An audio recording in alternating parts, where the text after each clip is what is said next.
let's talk about frosting. Sugar cookie frosting in particular, buttercream frosting that is meant for your sugar cookies.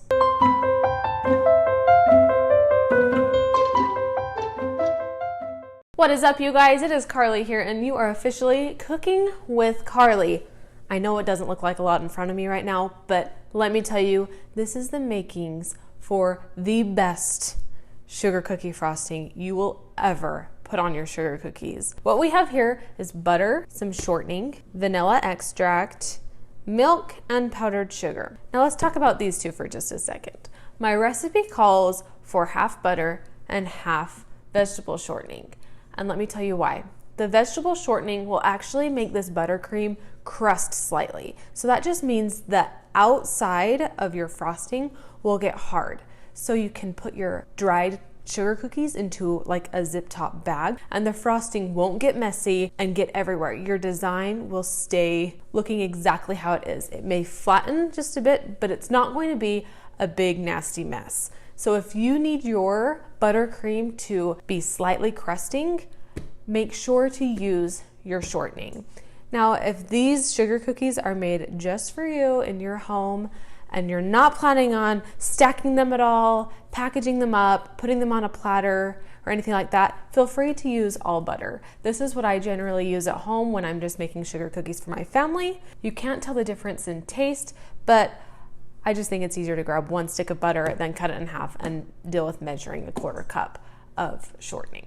To make the frosting, you are either going to need a stand mixer fit with your paddle attachment, or you can do this with an electric hand mixer. Either will work great. I have tried to make this with just a whisk before, and while it can be done, your arm's going to hurt for a long time, and I would not recommend it. To start with our frosting, we're going to start with our butter or butter and shortening. I'm just going to use butter today. The key to a good frosting is to keep a good frosting consistency the entire time we are adding ingredients. So first, let's cream the butter. Let's just get it all nice and smooth and creamed. This butter is either room temperature, preferably room temperature, or softened in the microwave if need be. Now that our butter is creamed, we are going to add the rest of our ingredients alternating. So we'll start with powdered sugar, mix that in, then we'll add a little bit of milk to get it the right consistency. Then we'll add powdered sugar, mix that in, and then add some vanilla to get it the right consistency. And then we're just going to slowly add in our ingredients until we get everything in. So what we have for the rest of our ingredients, 2 teaspoons of vanilla. We're going to use 3 cups of powdered sugar. We're going to add the powdered sugar 1 cup at a time. And I have 3-ish tablespoons of milk here, and I generally use about 1.5 tablespoons, but you just kind of eyeball it to get the right consistency. Let's start by adding in 1 cup of powdered sugar. There will be a lot of mixing and a lot of scraping. So 1 cup of powdered sugar goes in. We're going to mix this and add in a little bit of milk to help bring it to that right consistency. Now that we have the right, frosting consistency again, we're going to add 1 more cup of powdered sugar to the bowl and start mixing. And as this mixes, let's add in our 2 teaspoons of vanilla to get it to that right consistency again. Mix until it looks just like a buttercream frosting would. One thing to note about your vanilla. Vanilla will turn your frosting just a little off-white because it's a brown color, but you can actually purchase clear vanilla extract.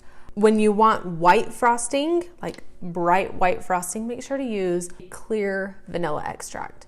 Now we have our buttercream frosting here to the correct consistency again. This should be thick, it should be creamy, and there should be absolutely no lumps. Let's add our final cup of powdered sugar. Put your stand mixer down and start mixing. And this is where the rest of this milk comes in. We're just going to add a little bit at a time until we get it to the consistency that we want it. Now, if you're going to be piping this into rosettes or something like that, you're going to want a thicker frosting. But if you are just spreading it on your cookie, it can be a little bit thinner. So it's up to you what your consistency looks like. You can adjust your consistency with either adding a little bit more powdered sugar to make it thicker or a little bit more milk to thin it down a bit. The last thing to let this frosting do is to just mix and mix and mix for probably a good 2 or so minutes to get it extremely fluffy and well incorporated. Let her rip.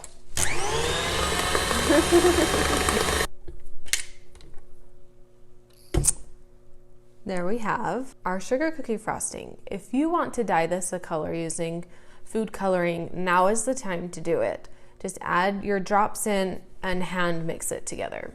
If you love frosting as much as I do, make sure to give me a thumbs up to like this video, hit the red subscribe button and that notification bell so you don't miss out on any of the great videos I'll be publishing soon. Comment down below with any questions you might have about making your sugar cookie frosting. I'd be happy to answer them for you.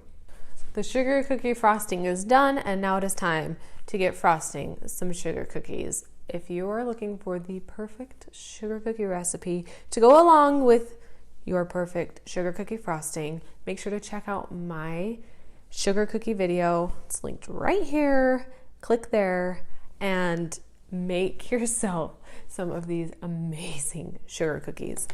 Now, I colored a little bit of frosting here to decorate my flower. My favorite way to decorate is just using a small round tip like that, or using a larger 2D tip to do some rosettes. It is time to make your own sugar cookie frosting now and decorate your own cookies. I hope you thoroughly enjoy this recipe.